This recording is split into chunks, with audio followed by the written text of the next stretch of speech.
Fala galera, beleza? Gravando esse vídeo aqui para atender alguns alunos que ficaram com dúvida no nosso bloquinho lá de exercício, nosso formulário. Questão de eletrostática, questão da Universidade Federal do Triângulo Mineiro, questão de 2010. Vamos lá. Diz assim, na época das navegações, o fenômeno conhecido como Fogo de San Telmo assombrou aqueles que atravessavam os mares. Com suas espetaculares manifestações nas extremidades dos mastros das embarcações. Hoje sabe-se que o fogo de San Telmo é uma consequência da eletrização e do fenômeno conhecido na física como o poder das pontas. Sobre os fenômenos eletrostáticos, considerando-se dois corpos, é verdade que, bom, a questão começa com um texto aí, com uma curiosidade, mas essa curiosidade não vai ajudar muito a gente aqui. Aqui a gente tem que necessariamente conhecer os processos de eletrização, né? Aqueles três processos básicos. O processo de eletrização por atrito, por contato e por indução. Vamos lá. Alternativa A. São obtidas cargas de igual sinal nos processos de eletrização por contato e por indução. Vamos ver se isso é verdade.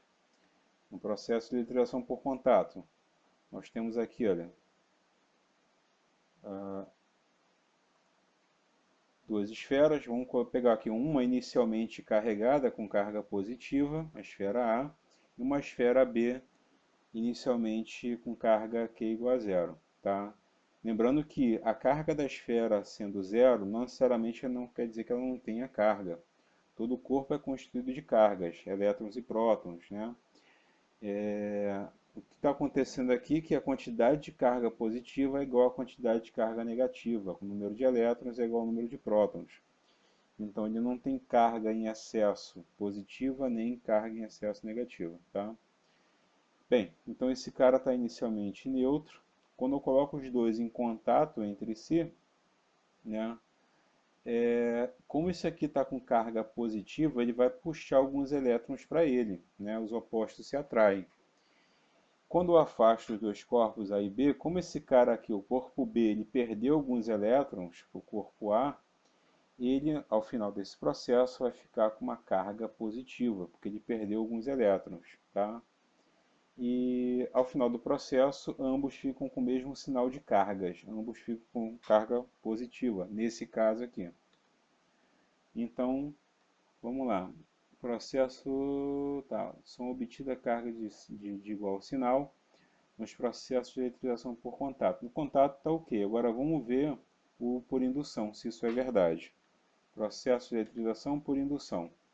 Bem, tenho dois corpos aqui, eu coloquei A e B inicialmente neutro. Tá? Esses dois corpos aqui são os que eu vou eletrizar. Então, ele vai ser chamado de induzido, e o corpo que eu vou usar para eletrizá-lo já tem que estar previamente eletrizado, pode ser com carga positiva ou negativa, e isso aqui vai ser chamado de indutor. Tá? Então isso aqui, ó, é o induzido, o cara que eu vou eletrizar, eu vou induzir cargas nele, e o outro que eu vou usar para eletrizá-los é o chamado indutor. Repara que eu não tenho um contato entre as duas superfícies, tá? Entre um indutor e um induzido. Tá? Esse corpo B, ele funciona aqui, está funcionando aqui como se fosse uma espécie de aterramento. Tá? A gente usa, no caso do aterramento, seria esse corpo B aqui. Eu vou explicar como. Tá? Então, eu atraí cargas positivas para um lado e ficou cargas negativas para o outro. Lembrando que esses dois corpos são condutores. Tá? Então, polarizei isso daqui. Quando eu afasto esses dois corpos, sem afastar o indutor, repara que agora essas cargas positivas não tem mais como migrar para lá e vice-versa. Tá? E o último passo é separar, né? Levar o indutor para longe daqui. Ao final desse processo, verifica-se que eu tenho uma carga positiva aqui em A e uma carga negativa em B. Tá? Se eu não quisesse usar essa esfera B, como eu havia falado, nesse ponto aqui, eu colocaria um aterramento, tá? Eu colocaria um aterramento aqui, se eu não quisesse usar o corpo B, digamos que eu não quisesse usar aqui o corpo B, eu faria aqui um aterramento do corpo A até a Terra, e do mesmo jeito eu ia conseguir transferir cargas para cá, tá? Porque aqui, se não tivesse esse corpo B, aqui eu teria cargas negativas desse lado, e essas cargas negativas iam fugir daqui, entendeu? Então, do mesmo jeito, aqui ficaria eletricamente neutro nesse lado, porque as cargas fugiriam, né? Ainda com aterramento aqui. E o último passo, coloca aqui o aterramento, aí aquele monte de carga que estava aqui em excesso fugiu. E o último passo é desligar o terra e afastar o indutor. Aí essas cargas aqui ficam em excesso positivo, tá? Então, no caso de um processo de eletrização por indução, né, o indutor aqui tinha carga negativa e ao final do processo, o meu induzido ficou com carga positiva. Então, eles estão carregados com sinais opostos, tá? Então, letra A não é verdade. Elimina a letra A. Né? Corta a letra A. Letra B. Todo processo de eletrização envolve contato físico entre os corpos a serem eletrizados. Bom, em atrito e contato, sim, mas num processo de eletrização por indução, você viu que eu podia pegar os dois corpos e aproximar um do outro e conseguir o efeito da eletrização usando os dois corpos sem os dois entrarem em contato entre si, tá? Então, quando eu eletrizo, eu preciso pegar dois corpos e eletrizar um deles. No processo de contato e atrito, os dois têm que ter em contato de fato. Agora, no indução, não. Tá? No processo de indução, não precisa. Então, letra B, eu vou cortar também. Ele fala que todo processo de eletrização precisa de contato.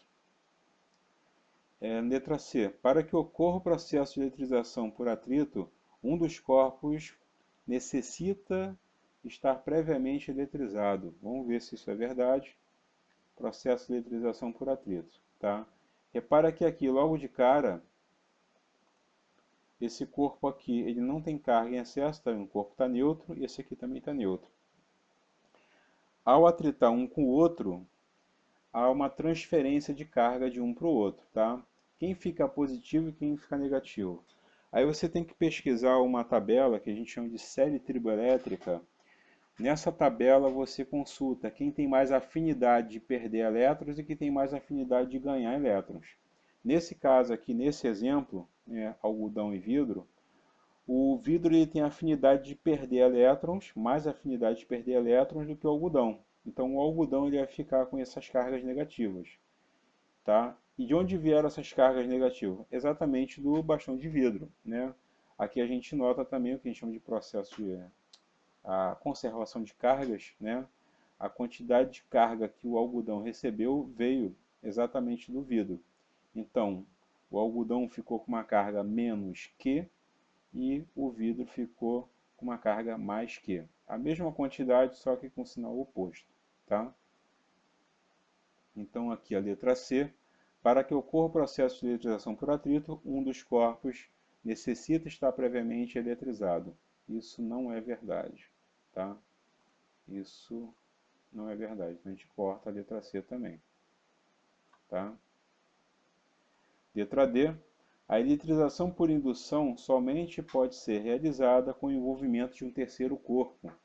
Bom, a gente viu lá embaixo que aqui, olha, eu precisei desse corpo B para eletrizar. Se não tivesse o corpo B, eu teria que aterrar isso aqui, ligar isso à terra. Então, de fato, eu preciso da presença de um terceiro corpo para acontecer o processo de eletrização por indução.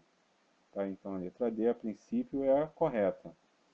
Vamos só aqui ver a letra E. Na letra E, um corpo não eletrizado é também chamado de corpo neutro, por não possuir carga elétrica.